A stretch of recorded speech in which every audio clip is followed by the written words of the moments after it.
So when it comes to then eating foods that either contain an inappropriate balance of the sodium and potassium, the calcium, magnesium, etc. And by the way, magnesium was not mentioned here, but ATPase is actually a magnesium opening gate. Okay. So the magnesium has to attach to open to it.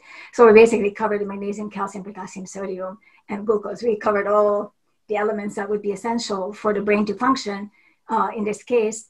And so we can see that migrainers have a huge problem there. So it's a physiological difference built on top of an anatomical difference, which is that migrainers have more sensory neuron connections. So we would need more sodium and more potassium and more water and a richer electrolyte, but we have less because we use more.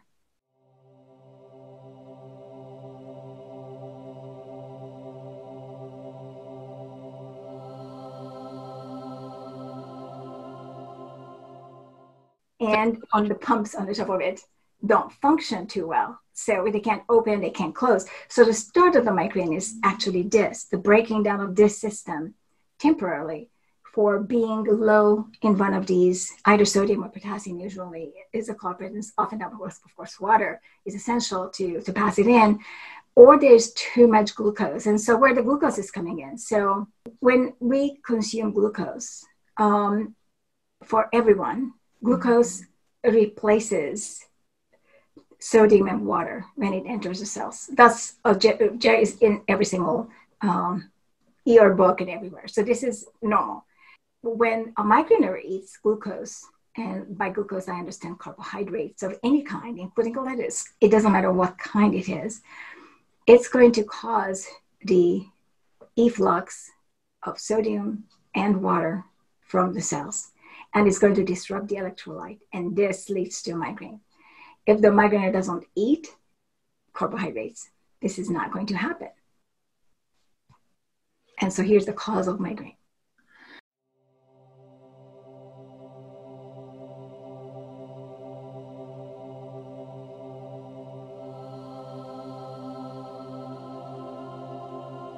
There's no potassium in sugar.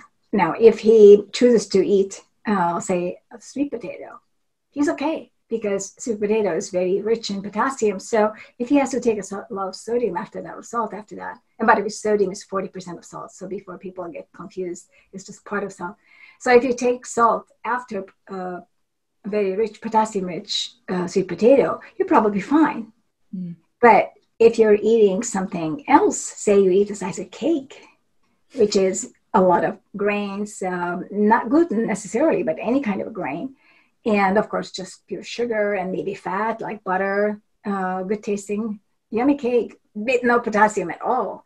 And then you take sodium, you're going to be in trouble because then you have an electrolyte imbalance. And we also have to remember that we have a kidney system, the RAAS, renin angiotensin aldosterone system, and our blood circulates about 5 times per hour. So you have 12 minutes basically before any excess sodium that you take in is going to be washed out of your body if you have a healthy kidney.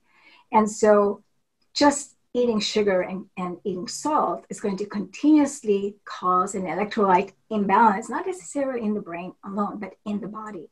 And so your kidneys will dump that sodium. And as a result of the fact that you don't have potassium, that you didn't eat the potassium, you're becoming dehydrated because the RAAS system will remove the sodium and will dump a little bit of water to go with it because it has to pass with urine.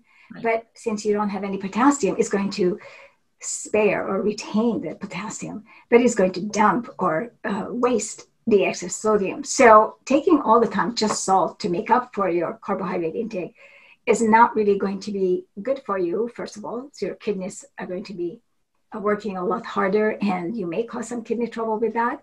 And second of all, it isn't going to achieve the goal because sodium is never going to get to the place where it's supposed to get to.